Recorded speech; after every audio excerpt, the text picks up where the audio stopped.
Sisters, you more than anybody are bombarded and your faith is challenged and attacked day in and day out, either by temptations or either by accusations. Temptations is a wide banner, shahawat, like you're tempted to not want to be criticized and in the spotlight. You're tempted for the easy life, just go with the crowd. Or you're tempted with the hype of just, I want to live this glamorous life of, being that stunning girl that finally I get a good angle on Instagram and my prince of shining armor comes. And I'm from America. We made those movies. It's not true. It doesn't exist. This guy that's so well-mannered, he opens the car door for me every single time. Listen, if the guy is opening the car door for the girl 99.9% of the time, forget it, 10 out of 9 times, how's that? It's one of two things. Either it's a new car or a new girl.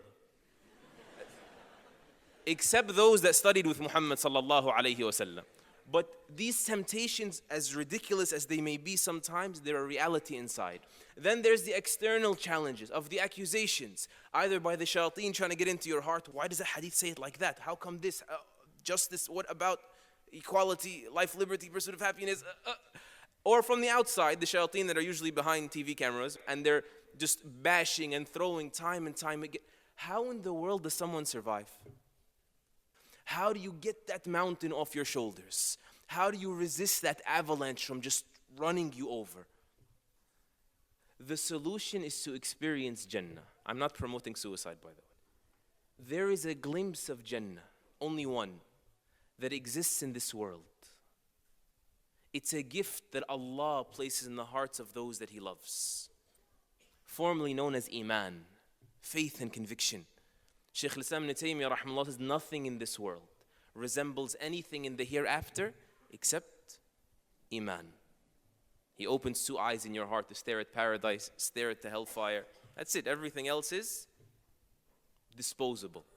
That feeling of nearness to Allah, there is nothing like it. That is greater than Jannah itself. How do you get there? How do you fill your heart, get it bubbling with Iman? Submission. Once again, surrender. Take the dive.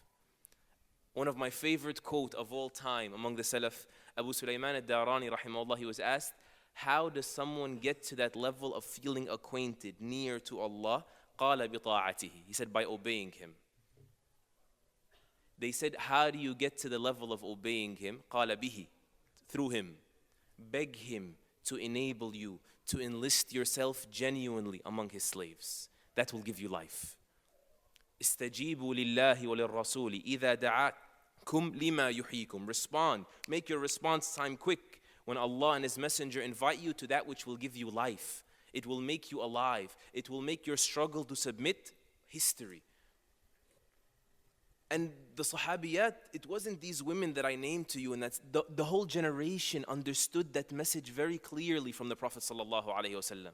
Aisha says, for example, let's be relative here. Sahih al-Bukhari, when the verse came down, let them drape their veils over their bosoms, the women of the Muhajirat, the migrants from Mecca, or the Ansar, another narration, the women from Medina, they ripped their clothes in half to make enough cloth so that they can drape over themselves. Immediately. The Prophet ﷺ encourages for sadaqah. Bilal's garment almost couldn't handle all that was dropped there. Immediate. That's why they enjoyed the goodly life. That's how they became a betterment, a contributor to the nations that knew them and the nations that didn't. You know, we led the world, and we say this so many times, but why do we have to keep digging from the bottom of the pot for a memory? We can reproduce this. Allah preserved His deen, which is the ingredients for this greatness. And I know, wallahi, I know, that it may seem so difficult, and it may seem like such a struggle. Please, just dive. You don't have to know the answer to every accusation. But if you dive into surrendering to Allah, right? The answers are there in the Quran, and you surrendering your heart, hibernating with the Quran, giving it your undivided attention, that's part of the surrender. But the overarching theme is just be mine. Give me your life, I will let you live the true life. This is the message of Islam. Oh Ibrahim, slaughter your son. You ready to do it? Okay, you can have him. That is the message. You will not enjoy anything in this world in the next. except by surrendering everything first to Allah subhanahu wa ta'ala. And when you find it a struggle, it's fine. It's fine to struggle. I had a conversation with a beautiful brother yesterday that said, I don't feel like I'm doing it like willingly. It's not from the heart. It's empty. It's void of, that emotional backing. Enjoy the struggle too. Like there's a sweetness even in that phase. The sweetness of sacrifice, the sweetness of accomplishment, the sweetness of knowing, oh Allah, you know how hard this is for me. And you will not give me an average reward when it was extra difficult for me. There's a sweetness in that. The sweetness that it hurts and I'm still gonna do it. They say that courage is not that a person is no longer afraid, but that he chases his fears into the corner and he remembers his duty and he becomes greater by Allah's help, of course, than his fears. That's courage. There's a sweetness in knowing you're that courageous.